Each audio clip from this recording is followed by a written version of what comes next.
Gumising kasama ang mga bagong-bagong mga balita. Gumising kasama ang mga bagong-bagong impormasyon. Hahataw na, aarangkada na. Kaya tayo na. Dahil buhay na ang mga dugo ng mga taong maagang gumising. Isisigaw na ang sigaw ng sambayanan. DWIZ Pinoy Gising! Kasama ang opisyal na gisingero ng bayan. Gising ang kahit na sino. Kasama si Drew Nasino. Live sa DWIZ Radio. DWIZ News FM Regional Stations. Live din sa Facebook at YouTube. Panoorin din ang live sa Aliw 23. Tayo na! Aba, umaga na! DWIZ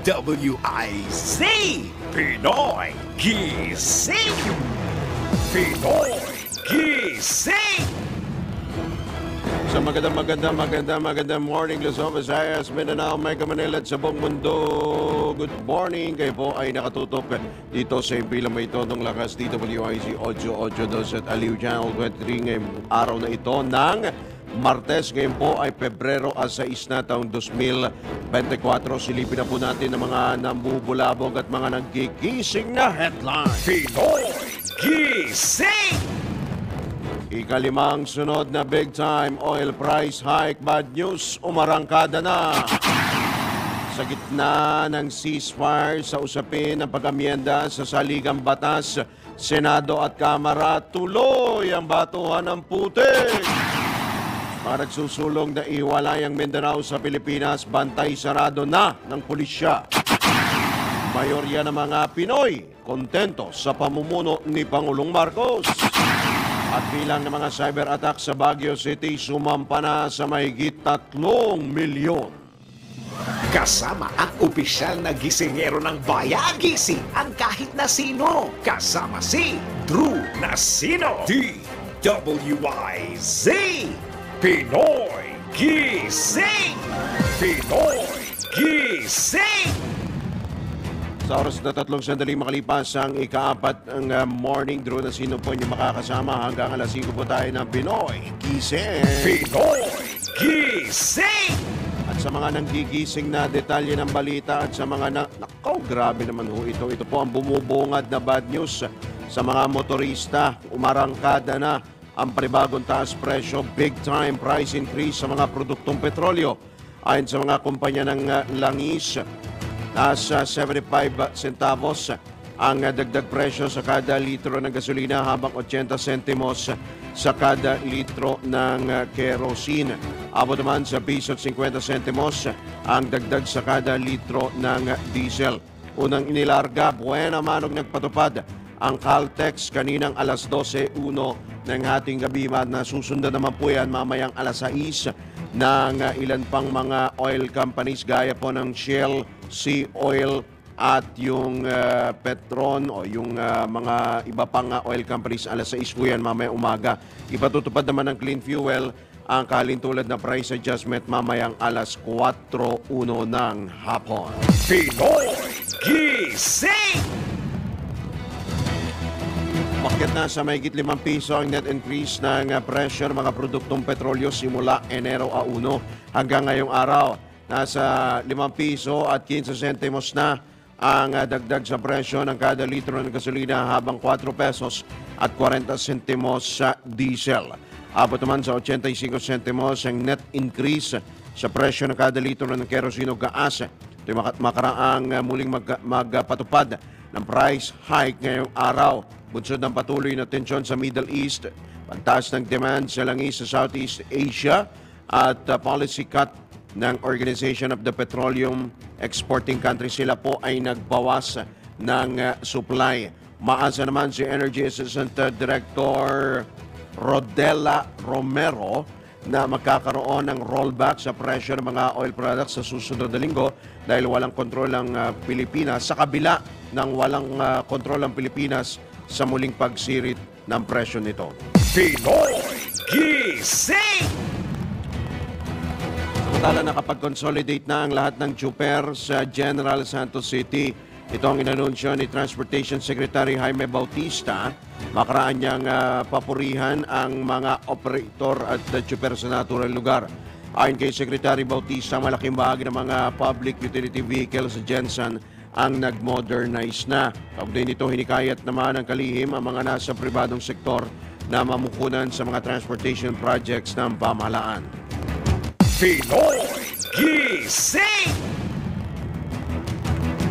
Sinimulan na ng Department of Transportation ang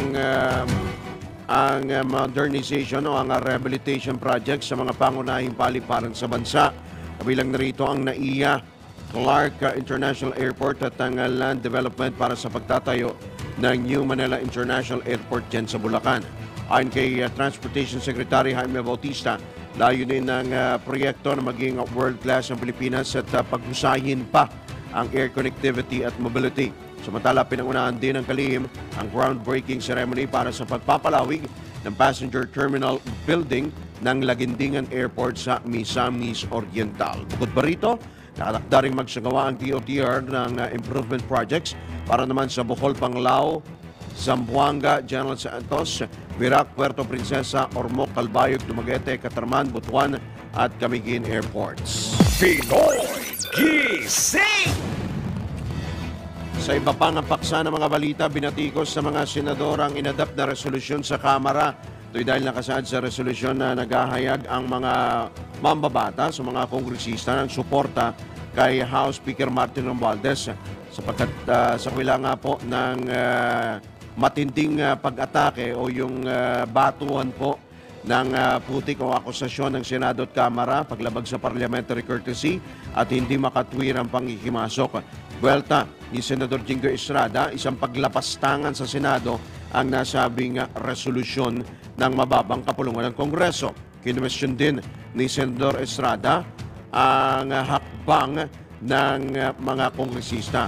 Ikinalungkot naman ni Senate Minority Leader Coco Pimentel ang akusasyon ng Kamara sa Senado at kanyang binigyang diin na dapat mag-usap ang dalawang kapulungan ng Kongreso. Pinoy Gising! Nanindigan naman si Senator Amy Marcos na kailangan munang magpasa ng batas bago isulong ang People's Initiative o PI para sa charter change. Ayon sa Senador, layunin nitong makabuo ng isang legal framework at tamang proseso upang amyendahan ang 1987 Constitution. Binanggit din ni Senator Marcos ang Supreme Court ruling sa Santiago versus Comelec na nagdedeklara na walang executory law sa People's Initiative dahil sa kakulangan ng Republic Act 6736 o ang Initiative and Referendum Act. Iginiit din ng Presidential Sister na dapat munang konsultahin ang publiko hinggil sa inisyatibo, pero ang nangyayari niya ngayon ay tila niloloko at ginagawang tanga ang taong bayan.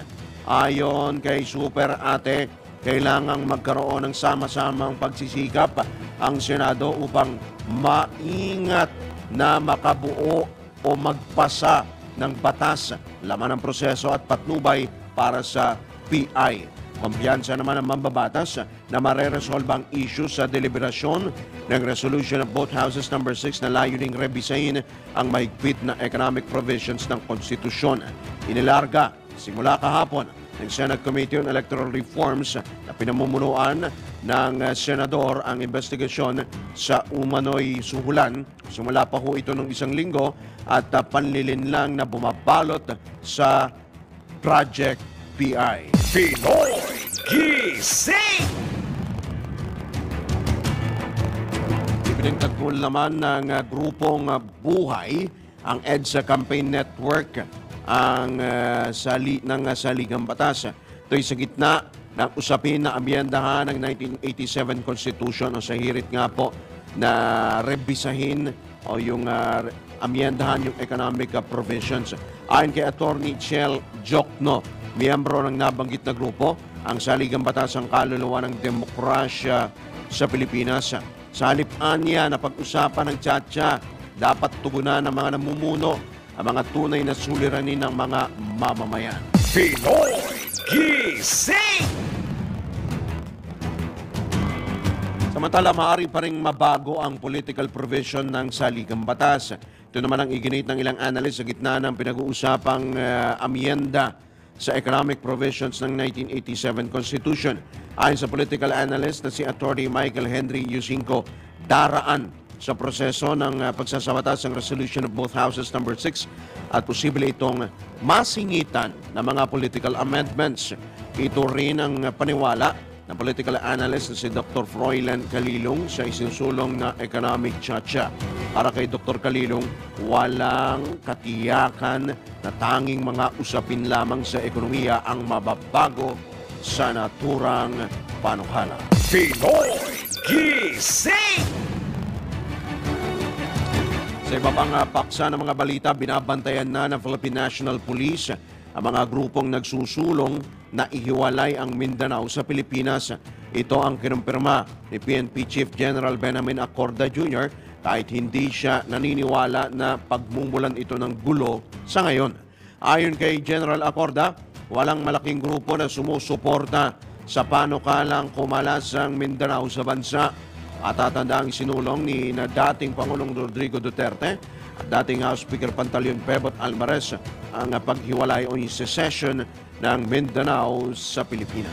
Pinoy Gising! Tukol naman ng Department of Justice sa panukalang ihiwalay ang Mindanao sa Pilipinas. Ayon sa DOJ o ipinaliwanag ng DOJ, nalabag ito sa prinsipyo ng demokrasya alinsunod sa Article 2, Section 2 na 1987 Constitution. Nanindigan din ang kagawaran laban sa mga pagtatangkang baliwalain ang pagkakaisa at integridad ng teritoryo ng Pilipinas. Matatadang isinulong na dating Pangulong Rodrigo Duterte at dating House Speaker Pantaleon Bebot Alvarez ang nasabing panukala. Pinoy Gising! Samantala, halos 60% ng mga Pilipino ang kontento sa pamumuno ng Marcos administration sa bansa. Ito'y batay sa resulta ng survey ng Tugon ng Masa Survey. Sa 14% ng mga Pinoy ang hindi kontento sa pamamahala ng gobyerno sa bansa, habang 24% ang walang tugon. Ayon sa Okta, ang performance rating ng kasalukuyang administrasyon ay mula 53% hanggang 71%. Pinakamataas sa National Capital Region at Visayas, 71%. Habang pinakamababa sa Balance Luzon na may 53%. Sinagawa ang survey noong December 10 hanggang 14 mula sa 1,200 respondents sa buong bansa. Pinoy Gising!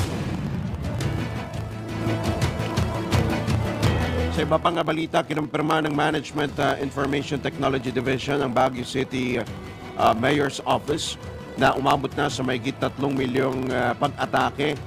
Cyber mga hackers ang nagtangkang makalusot sa data system ng pamahalang lungsod noong 2023. Ayon kay MITD Head Francisco Camarao, bagaman matagumpay na naprotektahan ng firewall ang database ng Baguio, kinakailangan pa rin patuloy na palakasin ang cybersecurity measures upang matiyak ang data protection. Sinabi rin ni Camarao na bukod sa pagkawala ng datos, nagre-resulta rin ang cybersecurity breach sa unauthorized access sa impormasyon, identity theft, pagkalugi at tuluyang pagkawala ng tiwala ng publiko sa gobyerno. Kabilang sa mga iminungkayang solusyon ng opisyal ang pagtatatag ng isang off-site backup system, patuloy na pagsasanay at pagpapabuti sa cybersecurity at ang pag-aproba at pagpapatupad ng iminungkayang 40 million peso disaster recovery system. Pinoy Gising!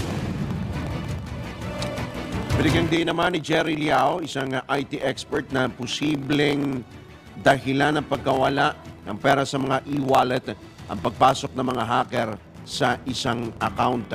Ayon kay Liao, pagman walang kiniklik na link ang mga biktima, posible pa rin ito sa ilang pagkakataon gaya ng pagkakaroon ng virus sa computer.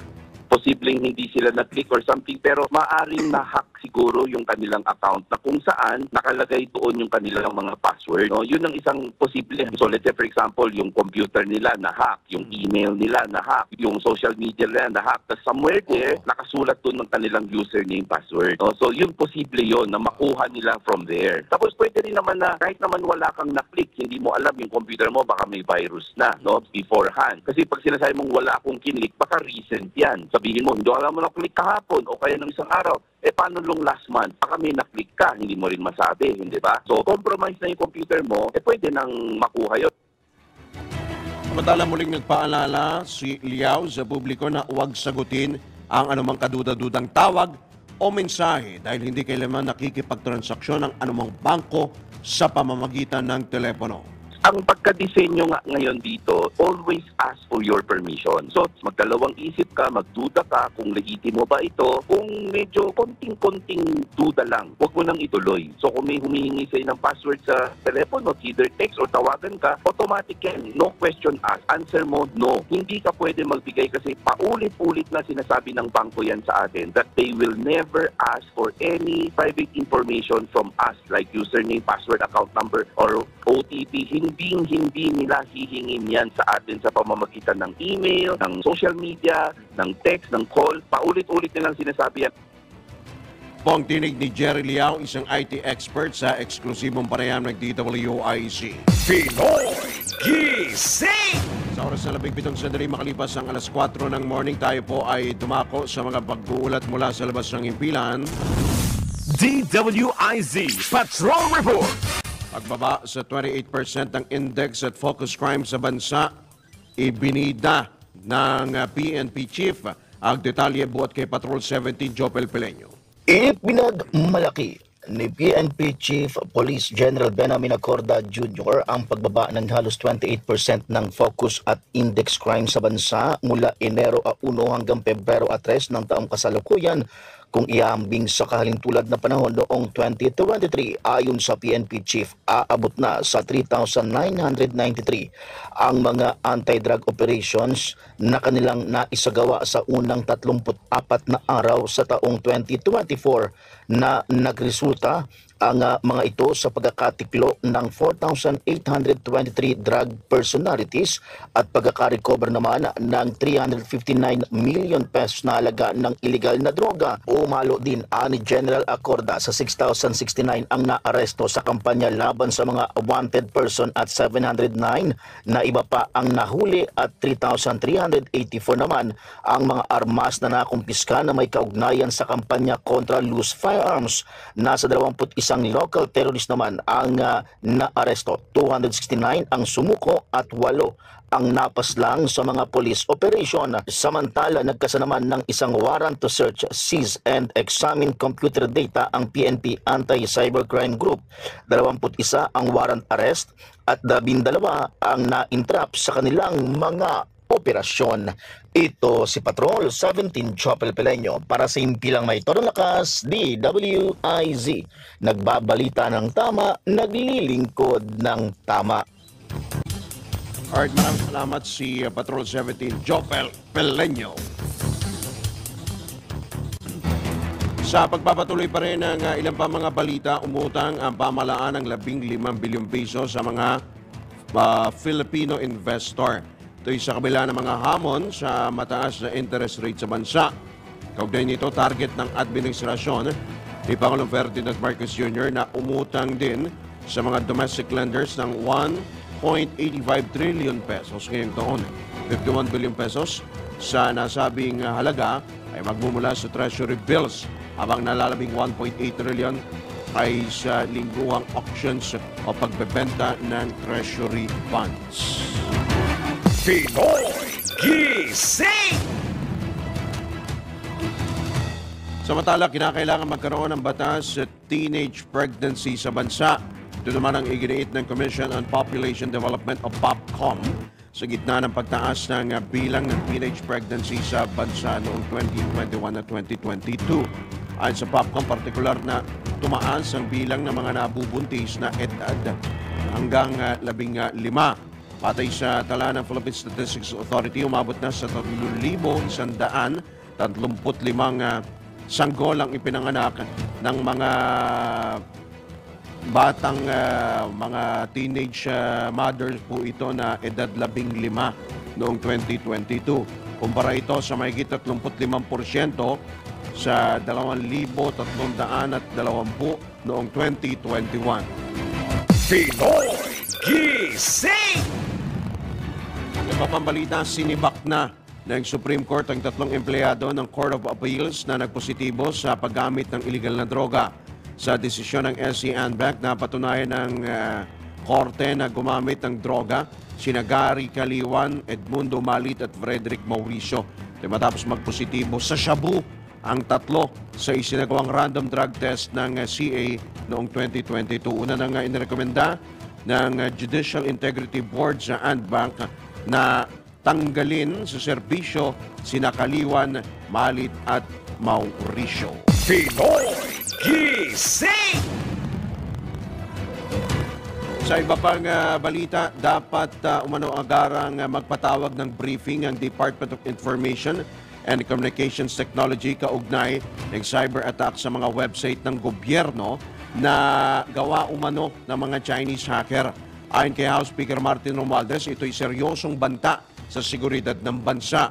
Una nang inihayag ng DICT Undersecretary for Connectivity, Cybersecurity and Upskilling Jeffrey Ian D.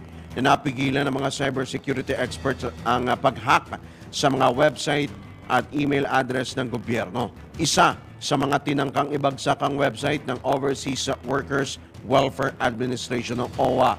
Ang pagtatangkaan niya ng mga hacker na pasukin ang mga website ng mga mahalagang government agencies gaya ng OWA, Philippine Coast Guard maging ng private domain ni Pangulong Bongbong Marcos ay senyales ng agarang pagtugon o pag-aksyon. Sinabi pa ng leader ng Kamara na hindi dapat basta na lamang palampasin at isantabi ang mga ganitong uri ng pag-atake. Pinoy Gising! Sa Kamara pa rin, pinaigting na ang seguridad sa Batasan Pambansa Complex sa Quezon City matapos ngang makatanggap ng security threats ang ilang miyembro ng Kamara, mga opisyal at empleyado nito. Ayon kay House Secretary General Reginald Velasco, naka-heightened alert na sa Batasan simula pa noong Biyernes pa lamang dahil na rin sa mga umaaligid na kahina-hinalang mga rider. Sa ngayon ay pinagbabawal ang pagpaparada ng mga motorsiklo, gayon din ang pagpapatuloy ng mga delivery riders. Bawal na po kayong magpadala dyan, magpa-deliver, mga naka-green, naka-red, mga nakakulay pink. Bawal na po kayo dyan kahit pumarada sa harap po ng gusali ng Batasan Pambansa. Since Friday, nag-heightened alert na kami because of the threats being received by House members and some staff and employees. Tapos may mga napupuna kaming mga motorsiklo na umiikot-ikot sa harap ng House of Representatives building. We decided with the security na paigtingin po natin ang ating security inside and outside the premises. Ang ginawa ho namin, special precaution na lang sa mga nakamotorsiklo dito po sa mga staff and employees. Bawal na pong magparada ang motorsiklo sa harap ng mga building. We have designated parking areas po sa lahat ng motorcycle ng mga empleyado rito. Tapos po yung mga deliveries hanggang gate na lang. Para matiyak naman ang karagdagang seguridad, dumaraan din sa inspection ang mga bisita at nag-iikot din ang security personnels ng Batasan. Bukod dito, nagpakalat din ang Philippine National Police ng karagdagang tauhan sa loob at labas sa paligid po ng mababang kapulungan ng Kongreso. Yung mga papasok lang po ng aming premises will be subject to inspection. Tapos meron po kami mga roving security guard, paikot-ikot po sa loob ng premises. Sa labas po, nakiusap kami sa PNP po na mag-deploy ng additional personnel sa labas po ng Kongreso. Sa kabila niyan, kinumpirma naman ni PNP spokesperson Colonel Jean Fajardo na wala silang natatanggap na mga anumang banta gaya po ng bomb threat sa paligid po ng Kamara. At humingi naman ng pangunawa ang mga opisyal ng Batasan sa mga posibleng maabala ng ipinatutupad na mas mahigpit na seguridad. Sana maintindihan ng mga pumapas dito sa aming premises na we have to secure the House of Representatives. So we will have some additional security measures na maaari pong makaabala sa inyo. So humihingi po kami ng pag-unawa tungkol dito sa mga bibisita po sa amin ngayong araw and in the next few days po. Yan po ang tinig ni House Secretary General Reginald Velasco sa eksklusibong panayam ng DWIZ. Pinoy Gising! Kasama ang opisyal na gisingero ng bayan. Gising ang kahit na sino. Kasama si Drew Nasino. DWIZ. Pinoy Gising! Pinoy Gising! Para sa ikalawang sigwada po ng Pinoy Gising sa oras na 33 sandali makalipas ang ikapatang morning, tayo po ay magtungo na sa ilang pang mga pag-ulat mula pa rin sa labas ng impilan. DWIZ Patrol Report. 38 lehitimong military operations noong 2023 nagresulta sa pagkakapaslang sa mga matataas na opisyal ng mga local terrorist group sa Mindanao. Alamin po natin ang kabuo ng detalye. Nagbabalik si Patrol 17 Jopel Pilay. Umabot sa 38 ang ikinasang legitimate operations ng 6th Infantry Campilang Division at Joint Task Force Central noong 2023. Ayon kay 6th ID at JTF Central Commander Major General Alex Reliera, nagresulta ito sa pagkakapaslang sa 57 individual na kinabibilangan ng matataas na opisyal ng mga local terrorist group at pagkakasugat ng 22 iba pa. Kabuo ang 262 naman na mga miyembro ng mga threat groups ang sumuko. 45 dito ang naaresto at 149 ang nasukol sa mga inlunsad na operasyon, kabilang na ang mga na-issuean ng warrant of arrest. Tinatayang 363 naman na iba't ibang uri ng armas ang na-recover ng militar noong nakalipas na taon, kasama na ang pagkakakumpiska ng mga firearms at 207 IED o UXO at mga explosive materials. Pumalo rin sa 517 na war materials ang nakuha ng tropa ng pamahalaan mula sa mga unauthorized individuals. Nabawi naman ng military forces ang 37 enemy camps na nasa iba't ibang lokasyon ng Central at South Central Mindanao. Ito si Patrol 17 Chapel Pileño para sa impilang may tonong lakas, DWIZ, nagbabalita ng tama, naglilingkod ng tama. Samantala, pamamahagi ng tulong sa mga pamilyang apektado ng flash flood sa Mindanao, pinaigting ng DSWD. Ang pagulat naman mula kay Patrol 30 Jelly Mendez. Mas pinaigting ng Department of Social Welfare and Development ang pamahagi ng tulong sa mga pamilyang apektado ng pag-ulan at pagbaha sa Mindanao. Ito ang inihayag ni Social Welfare Assistant Secretary for Strategic Communications Romel Lopez na muling naglaan ng pondo ang departamento para sa mga flood-hit families sa bahagi ng Davao, Soccergen at Caraga Region. Aabot sa 26.9 million pesos na halaga ng humanitarian aid ang ipinamahagi sa mahigit 300,000 affected families na binubuo ng food and non-food items matapos ang epekto ng shoreline. Nasa 41,100 na family food packs naman ang ibinahagi sa Davao de Oro, Davao del Norte, Davao Oriental, Davao Occidental, Agusan del Sur at sa Davao City. Sinabi ni Asik Lopez na patuloy ang ginagawang koordinasyon ng DSWD sa mga lokal na pamahalaan upang masiguro ang pangangailangan ng mga apektadong pamilya, partikular na ang mga sleeping kits at mga modular tents. Nangako naman ang nang-agarang aksyon at pagbibigay ng financial assistance ang DSWD upang makaagapay sa pangangailangan ng mga pamilyang sinalanta ng masamang panahon. Ito si Patrol 30 Jelly Mendez nagulat para sa impilang metodong lakas sa DWIZ, nagbabalita ng tama, naglilingkod ng tama.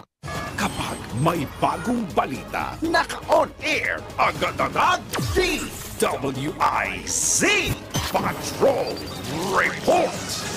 Samantala, tanggap naman tayo ng report mula sa ating Metro Patrol. Metro Patrol Reports. Sana po tayo si Atid yan ni Aling Bet Samson. Aling Bet. Muli na namang nakamit ng lokal na pamahalang Navotas na masungkit ang Navotas Good Financial Housekeeping Standards ng Department of the Interior and Local Government para sa taong 2023.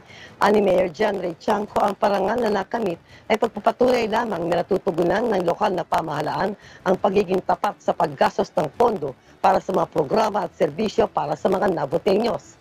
Pinasalamatan din ng alkalde ang kontribusyon ng mga kawani na nagsikap din sa pagsiservisyo maging ang mga Naboteños sa kanilang patuloy na suporta. Nakamit din ng nabota sa Commission on Audits and Modified Opinion ang pinakamataas na maibibigay ng LGU o government agency sa loob ng 8 sunod-sunod na taon na tatanging LGU sa Metro Manila na may track record. Ang GFH na itinatag noong 2010 ay nagsilbing tagasuri sa lokal na pamahalaan sa pagtatatag ng ugnayan ng pagkakaroon ng transparent reporting ng public budget at gastusin. Isa din ito sa pangunahing bahagi ng Seal of Good Local Governance para sa mga mas komprehensibong pagtatasa sa administratibo at pagsisikap sa pag-unlad ng lokal na pamahalaan. Ito si Metro Patrol Beth Samson para sa Himpilang Metodong Lakas, DWIZ, nagbabalita ng tama, naglilingkod ng tama. Pinoy Gising! Alright, maraming salamat si Aling Beth Samson mula po dyan sa Kamanava. Sa patuloy pa rin ang ilang pa mga balita. Nilinaw Pinoy ni Gising! FIVOX Director Teresito Bacolcol na normal lamang ang naganap na phreatic eruption sa Bulkang Mayon at hindi na ito nasundan pa. Sa panayam ng DWIZ, sinabi ni Director Bacolcol na sa ibabaw ng bahagi lamang ng bulkan naganap ang phreatic explosion na may halintulad sa mainit na kawali na napataka ng malamig na tubig. Normal siya in the sense na may mainit ka na ng mga materials doon sa bungangan ng bulkan. So if it comes into contact with water, again nagkakaroon po ng sudden burst. Parang kawali lang po yan na mainit and then lalagyan mo ng tubig, magkakaroon po ng steaming. Normal yan kasi katatapos pa lamang nung effusive eruption last year and may mga naiwan pang hot materials doon sa crater. Pinawi naman ni Bacolcol ang pangamba ng mga residente sa paligid ng ngayon dahil wala namang bagong magma na peligroso. So wala pong bagong magmatic magma. So yun yung delikado. If we have a new fresh supply of magma, yun po yung delikado. Gayunman pinaalalahanan ng FIVOX ang publiko na mag-ingat, maging handa dahil nananatili pa rin sa alert level 2 ang bulkan at pinagbabawal pa rin ang pagpasok sa 6-kilometer radius permanent danger zone nito. Pero dapat handa din po sila kasi again, kailangan nilang maghanda and wag silang pumasok doon sa permanent danger zone which is 6 kilometers. Kaya nga po nag-recommend tayo ng permanent danger zone which is 6 kilometers para maiwasan po yung mga ganitong pangyayari na nagkaroon ng sudden phreatic eruption. Yan po ang tinig ni DOST FIVOX Director Teresito Bacolcol sa panayam ng DWIZ. Pinoy Gising! Matalada po tayo sa pag-uulat mula sa probinsya. Ronda Probinsya! Mula Ilocania, ihatid yan ni Manong Ronald Idol Capsat Tumigo. Inaasahan ng Mariano Marcos State University ang maraming pag-unlad sa hinaharap bago ito bahagi ito ng mensahe ni Dr. Shirley Agrupis, MMSU President, sa panahon ng parambak dito'y talon na bahagi ng ika-46 founding anniversary ng universidad. Sinabi niya na masigasig ang MMSU na lumalahok sa pananaliksik at pagpapaunlad lalo na sa pagtatag ng Food and Drug Laboratory at iba pang laboratorio. Ayon kay Dr. Agrupis na ang proyekto ay maibibigay ng mga serbisyo sa mga maliliit na industriya sa buong lalawigan. Ayon kay Dr. Agrupis, ang kanilang mga nagawa ay hindi makakamit kung wala ang mga stakeholders at kasosyo ng MMSU. Ito ang Ronda Patrol, Ronald Idol Domingo, nag-uulat pa Himpilang Metodong Lakas, DWIC, nagbabalita ng tama, naglilingkod ng tama. Pinoy Gising! Sa probinsya pa rin, sa gitna nga ng mga pagbahang nararanasan ng ilang lalawigan sa Mindanao, itong mga nakalipas na araw, tututukan ng Office of the Civil Defense ng River Basin Management bilang pangmatagalang solusyon sa problema ng pagbaha sa bansa. Ayon kay Civil Defense Administrator Undersecretary Ariel Nepomuceno, kailangan magtulungan ang mga ahensya ng gobyerno, mga lokal na pamahalaan, pribadong sektor at mga eksperto upang masolusyonan ang nasabing problema. Dapat din anyang rebisahin ang mga pulisiya at plano sa mga river basin. Striktong ipatupad ng pulisiya kontra sa irresponsableng pagmimina at isulong ang environmental protection. Samantala, puspusan ang paghahatid ng tulong ng pamahalaan sa mga apektado ng flash flood sa Davao Region dahil sa bunsod ng epekto ng shoreline, northeast monsoon at trap na dala ng nalusaw na low pressure area.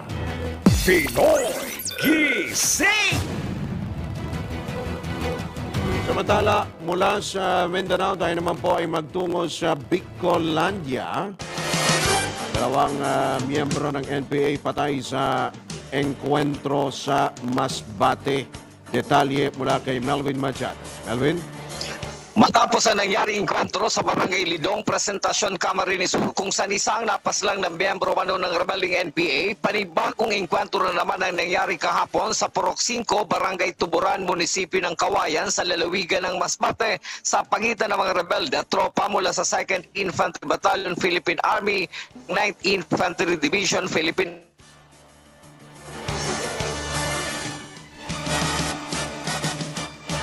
Okay, si Melvin, babalikan natin maya-maya na putol ang linya ni Melvin Machado mula po dyan sa Bicolandia.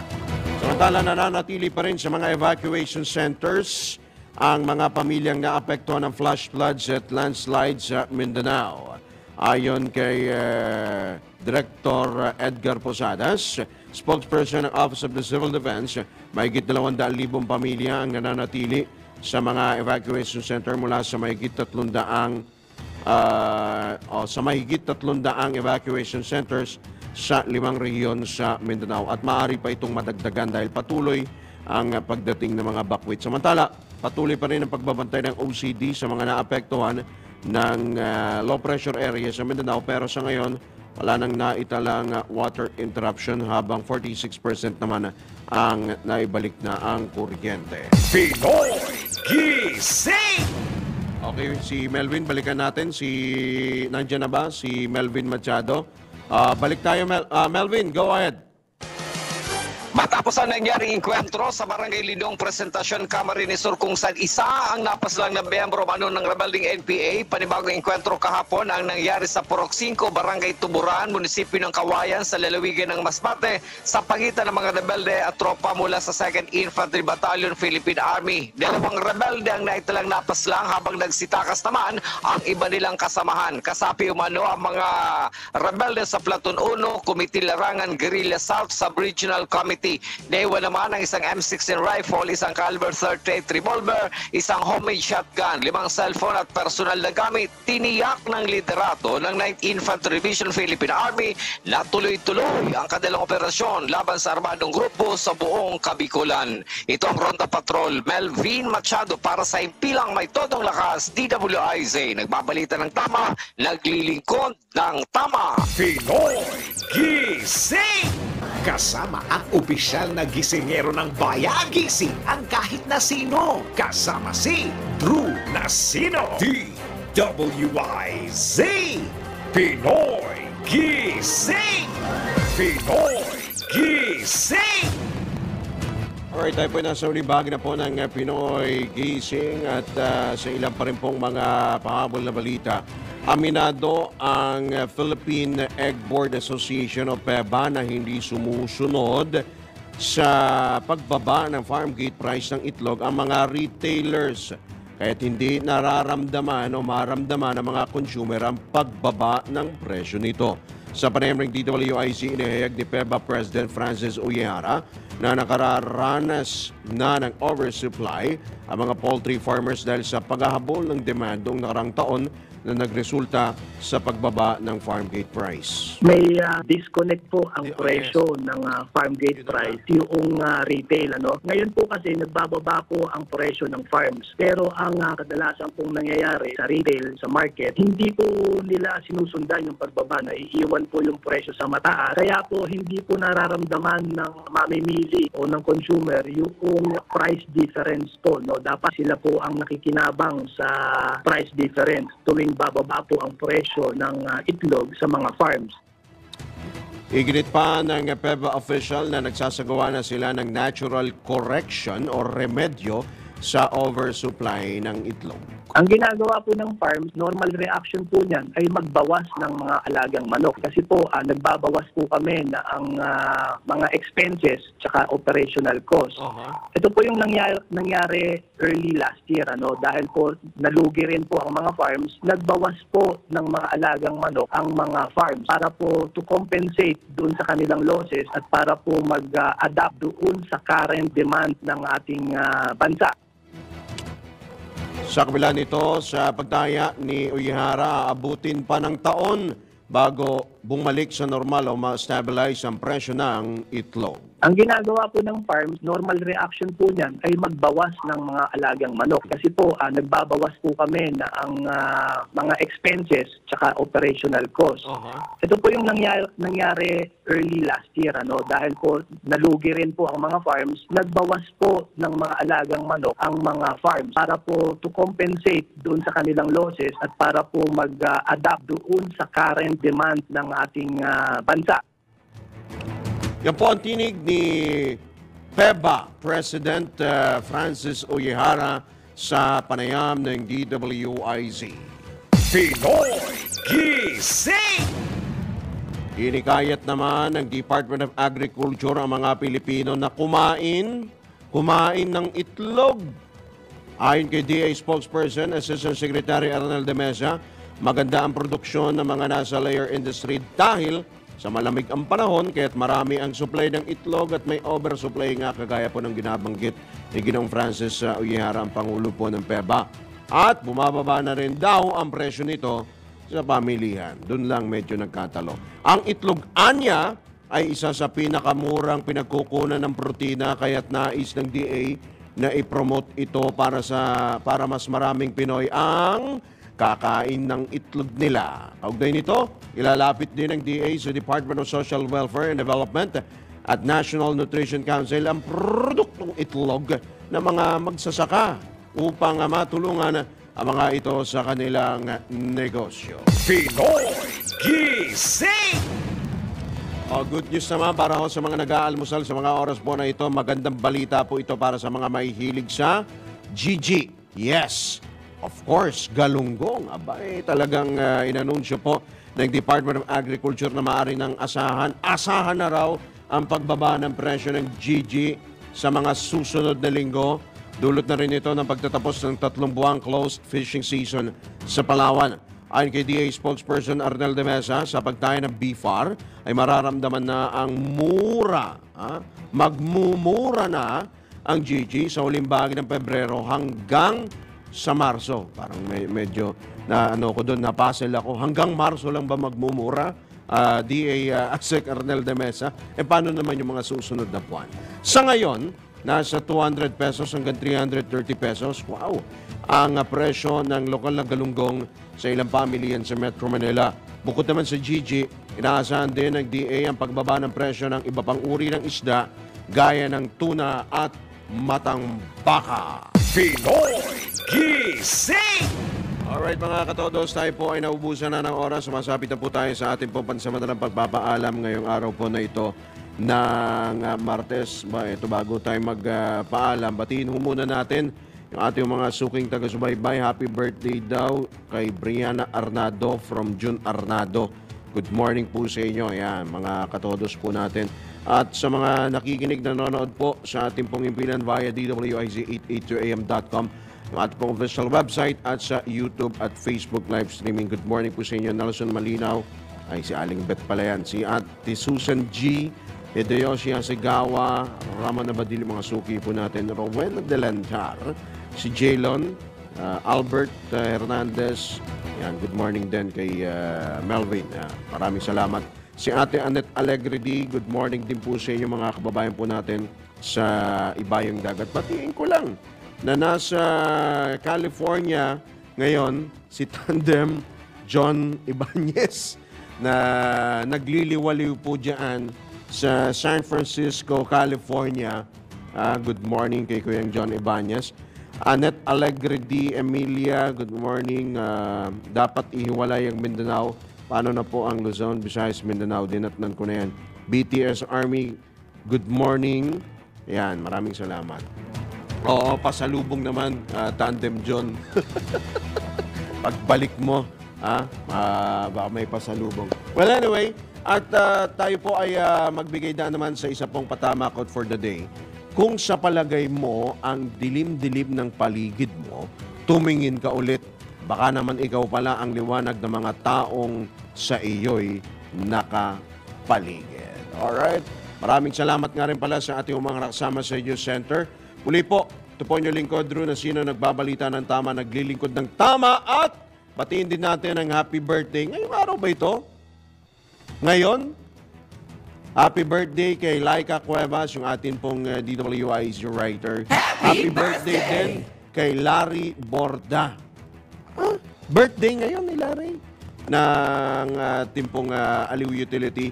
Happy birthday din kay... Dami nagba-birthday kay Richard Vertuso, DWIZ Station Manager ng Iloilo. At happy birthday din kay Tatay Armando Sale, ang ama po ni Kent Sale. Happy birthday! Ang alam ko, Kuya Winner, birthday din ni... Kailan ba birthday ni Kuya Bert Moso? Ha? 15. Sige, batiin na natin. Happy birthday nga pala kay Director Bert Moso. Si Kuya Winner, advance na rin. Happy birthday kay Winner Contenido. Ayan. Advance na ako sa iyo, ha? Advance na ako.